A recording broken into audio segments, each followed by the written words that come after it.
You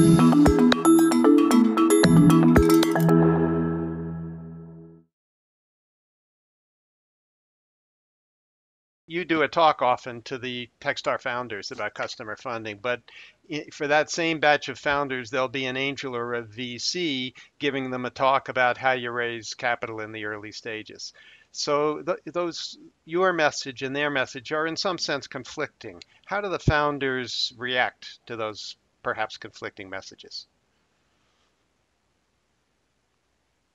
I think it's the customer funded bootstrapping thing either appeals to someone like it's intrigued, like it resonates for them, and maybe because they're more practical, their feet planted. I find there's a there's sort of like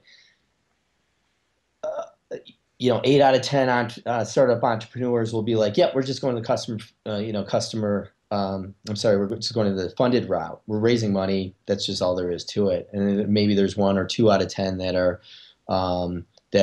I'm wondering if I could do this without raising money, Mhm. and maybe it's a 30-70 split maybe. Um, and within those customer funded folks, there's maybe one that's like, I am help, I'm definitely going the customer funded route. That's just what resonates really deeply for me. And maybe there's one or two for every one of those. There's 1 or 2 that are like, don't know. I'm considering both, right? And I don't know which one, whether I should or shouldn't, but I'm I'm considering. open. Yeah. I'm open and considering both. And then there's usually 7 out of 10 tech startup companies that are like, nope, that's why I'm here. That's so I can get funded and go to the next step. So Bill, we have probably lots of participants who are thinking about building a SaaS business of some kind. What are the one or two pieces of advice that you give those aspiring entrepreneurs having been down that path yourself?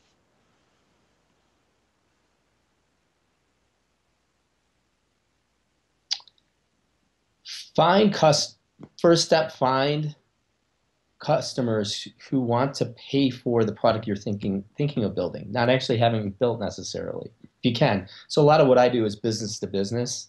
All my SaaS businesses are selling to business customers, not consumers. Um, and so I'm referring specifically to that category where it's much better if you can go and find either whether it's people you know, people you don't know that you call on, that to find out what is the pain point that I can solve for you, and what is it worth to you. Let's do the back of the envelope math of, if we solve this problem, it means you can save X or Y or make more money, or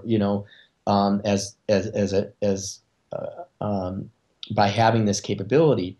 And so then doing the back of the envelope math, then asking them, so what would you be willing to pay for it? And I've seen SaaS businesses that have found customers that are like, this thing is worth millions to us in terms of what it can do to help our business. And then asking the question of, would you be willing to, pay 100,000 up front to be able to see this capability, that you could then have that as a prepayment on services for them. I've seen companies do that. I've seen people do that, and it's so getting at least the validation, not only in that they want that, but how much they're willing to pay for it. And you don't have to do you can do that without having any working software. You can do that by just having the conversation if it solves this. Um, from that standpoint, you can do some prototyping on screens and whatnot, and find even more customers that are willing to. Mhm. You say, yeah, you bring this out, I'm buying it, right? So that's the first step in I think getting a SaaS business started, is finding that first customer.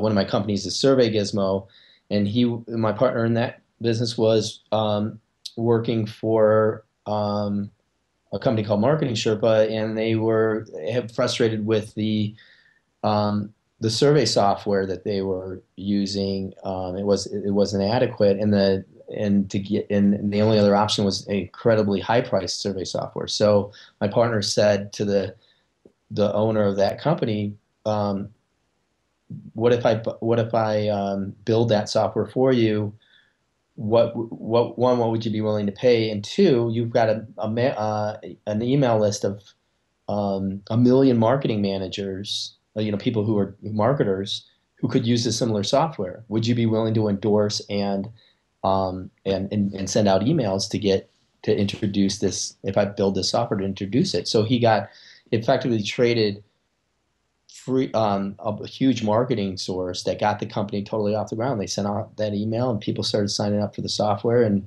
his first customer didn't pay anything other than, but it was hugely valuable to Great the value. company. Yeah. So yeah, there's also finding that connection. It's an example would be you find a trade association that needs a capability that also all their customers would need. And so you say, well, if we build this for you or create it for free for you, would you be willing to share it with everyone in your association as a way to pay it back kind of thing? So figuring out that unique, no cost, low cost, or way of getting some commitments on knowing you're on the right path for creating something of value is the biggest thing. And then everything else is, I think, secondary to that because you just build on top of it. You get the testimonials, you get the case studies, and you start to figure out how to get the word out that this works based on the effectiveness that it works. Yeah. Yeah. Very cool. Well, Bill, it's so good of you to spend some time with me. I know how busy you are, and I'm really intrigued by the way this model works, especially for SaaS businesses. So thanks so much for bringing this to life.